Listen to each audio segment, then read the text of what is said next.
Au Brésil, près de 500 adolescents ont relevé un défi original. Ils ont rejoint un projet pour apprendre à partager leur foi avec assurance.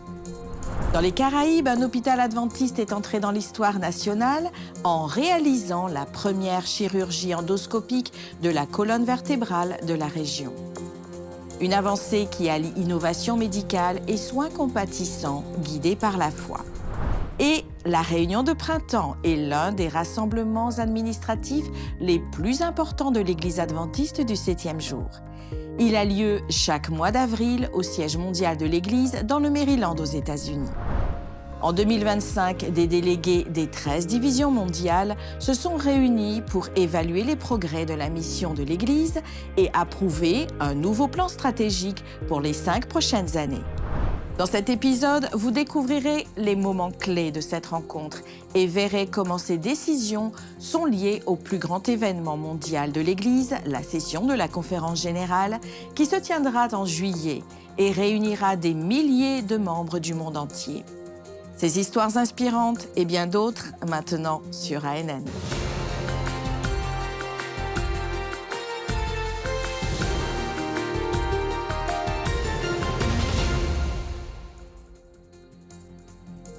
Chaque mois d'avril, les dirigeants mondiaux de l'Église adventiste du 7e jour se réunissent dans le Maryland aux États-Unis pour la réunion de printemps, l'une des rencontres administratives les plus importantes de la dénomination.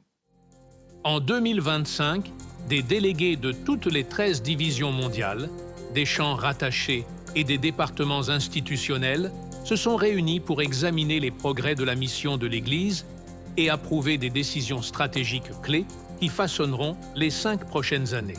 Les rapports présentés durant la semaine ont révélé à la fois des opportunités et des défis. La croissance des membres reste forte dans de nombreuses régions, en particulier dans des centres urbains comme Chennai, en Inde, où l'Église s'est rapidement développée au cours de la dernière décennie. En même temps, les données des enquêtes ont montré des lacunes dans la compréhension doctrinale parmi les nouveaux membres, soulignant le besoin d'un discipulat plus profond et d'un apprentissage communautaire. Les dirigeants ont souligné l'innovation numérique et le ministère des médias comme des outils essentiels pour atteindre les jeunes générations et les populations non atteintes. Les lignes directrices approuvées pour l'évangélisation numérique et le ministère des petits groupes sont conçues pour encourager la créativité locale tout en maintenant la cohérence théologique. Les votes administratifs ont également inclus des mises à jour des procédures parlementaires de l'Église, préparant l'organisation structurellement pour sa prochaine session mondiale.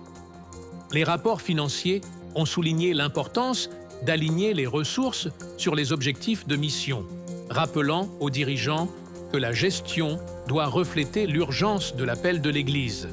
Ce qui a commencé en comité se poursuivra maintenant sur une scène beaucoup plus grande. La prochaine étape se déroulera ici, à Saint-Louis, dans le Missouri, aux États-Unis, où des milliers de délégués et de membres du monde entier se rassembleront lors de la session de la Conférence générale de 2025, l'assemblée la plus grande et la plus représentative de l'Église. De Silver Spring à Saint-Louis, la mission se poursuit. Suivez ANN pour une couverture complète de cette assemblée administrative en juillet. Dans le sud du Brésil, une nouvelle initiative aide les adolescents à vivre leur mission dès leur jeune âge. Le projet, appelé les 300 de Gédéon, a rassemblé des centaines de jeunes pour apprendre à évangéliser de manière intentionnelle en utilisant la Bible, leur voix et même leur téléphone. À première vue, cela ressemble à un grand rassemblement de jeunes. Mais ici, l'accent va au-delà du plaisir et de la camaraderie. Près de 500 adolescents ont répondu à l'appel de partager leur foi avec courage, créativité et but. Dans la ville de Candelaria, au Rio Grande do Sul, ils ont chanté, prié, étudié et préparé à vivre une vie en mission.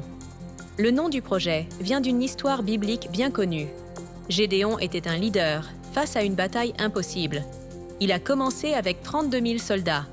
Mais sous la direction de Dieu et dans un test de courage et de confiance, il s'est retrouvé avec seulement 300 hommes pour affronter les Madianites, une armée ennemie qui attaquait souvent Israël.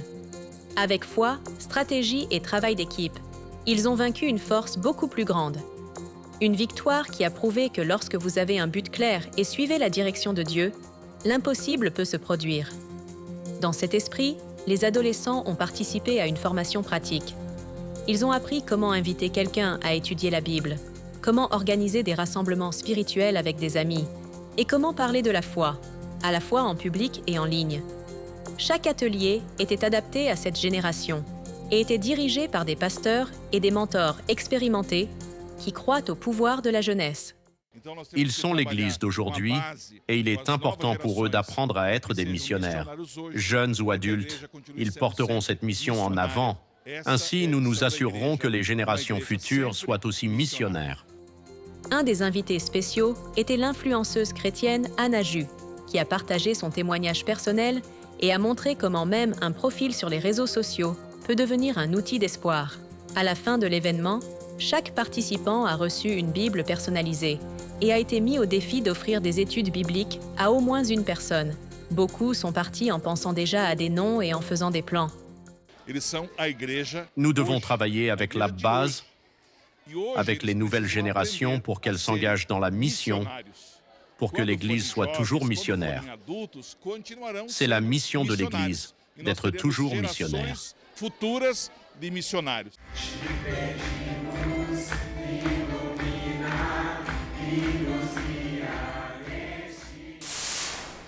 En Thaïlande, 93% de la population est bouddhiste. Peu connaissent Jésus et beaucoup montrent de la résistance ou ont des préjugés envers le christianisme. Mais quelque chose d'extraordinaire se passe. De vraies histoires de foi, de miracles et de transformation émergent dans l'un des endroits les plus difficiles pour le partage de l'Évangile. Des chaussures à l'entrée, des singes bouddhistes, des temples dorés, des gens bienveillants. La Thaïlande est un pays façonné par la tradition et le bouddhisme, une ancienne religion profondément liée à l'identité de son peuple. La religion bouddhiste a été fondée par le Bouddha plusieurs centaines d'années avant Jésus.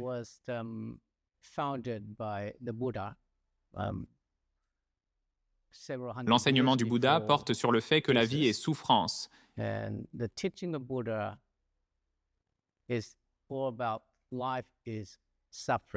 Bouddha a enseigné comment échapper à cette souffrance de la vie.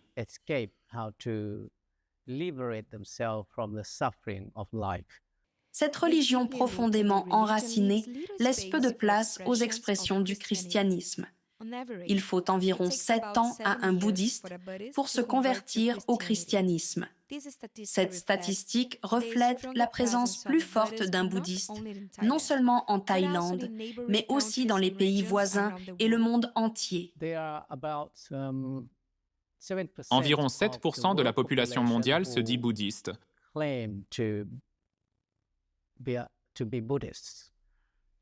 Soit environ 520 millions de personnes, principalement concentrées en Asie du Sud-Est.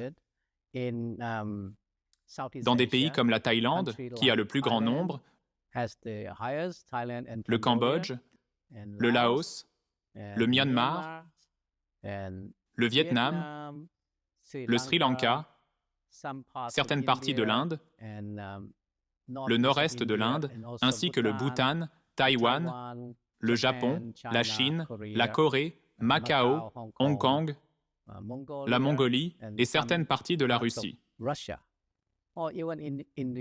Il y a même des bouddhistes aux États-Unis et en Australie également.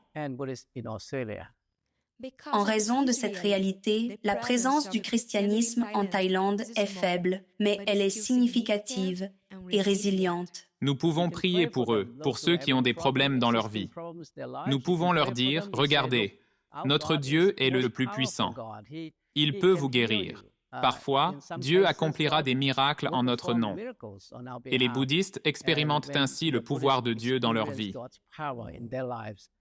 Les défis sont énormes, mais la mission persistante de nombreux hommes et femmes a lentement commencé à changer ce pays, plein de beauté et de possibilités pour que Dieu agisse.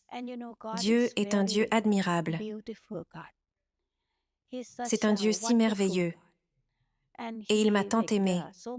Je sais que Dieu aime tout le monde, mais Dieu m'aime tellement que je peux sentir qu'il m'aime vraiment. Vous pouvez ressentir la paix dans une vie bouddhiste. C'est bien. Mais Jésus seul peut vous donner une espérance.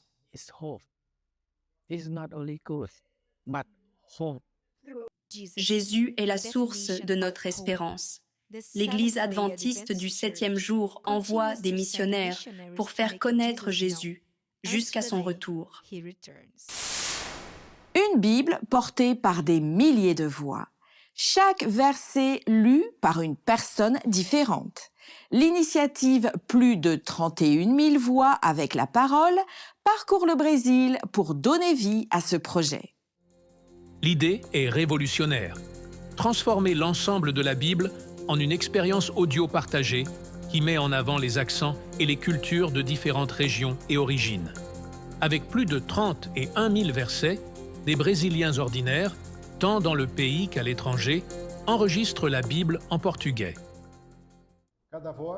Chaque voix, chaque vie, chaque personne participe à un projet international.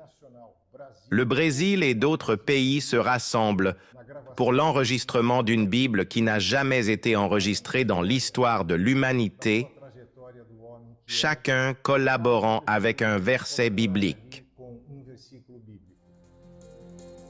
Les enregistrements se déroulent dans un studio mobile construit à l'intérieur d'une camionnette réaménagée.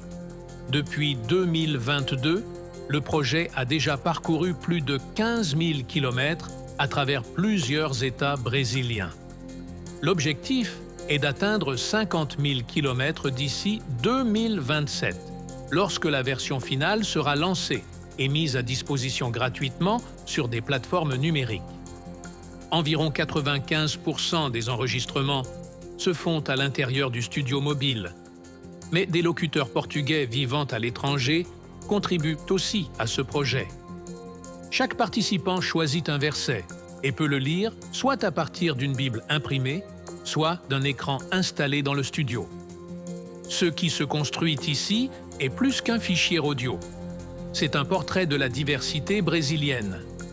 Chaque voix, chaque lecture porte une histoire personnelle, une façon distincte de parler et une connexion unique avec la parole. Au-delà des écoles, des églises et des événements communautaires, le projet a également pénétré des espaces inattendus comme les établissements pénitentiaires. Dans ces lieux, lire un verset de la Bible devient plus qu'une contribution à un projet. Cela devient un geste de reconstruction, un pas vers un nouveau départ. Enregistrer la Bible a été une surprise pour moi. Je ne m'y attendais pas du tout.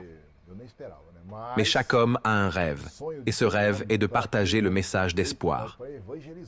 Cette opportunité m'a apporté une grande joie, car je sais que les gens entendront ma voix répandant ce message. Parmi les détenus, beaucoup n'avaient jamais interagi avec la Bible de manière personnelle. L'expérience d'enregistrer leur propre voix lisant les Écritures est puissante. C'est un moment de présence, de dignité, de transformation personnelle. L'initiative met également en lumière le travail de réinsertion sociale qui se déroule au sein du système pénitentiaire, où l'éducation et le travail ouvrent de nouveaux chemins. Pour beaucoup, participer à l'enregistrement devient un moyen de faire partie de quelque chose de plus grand et de meilleur.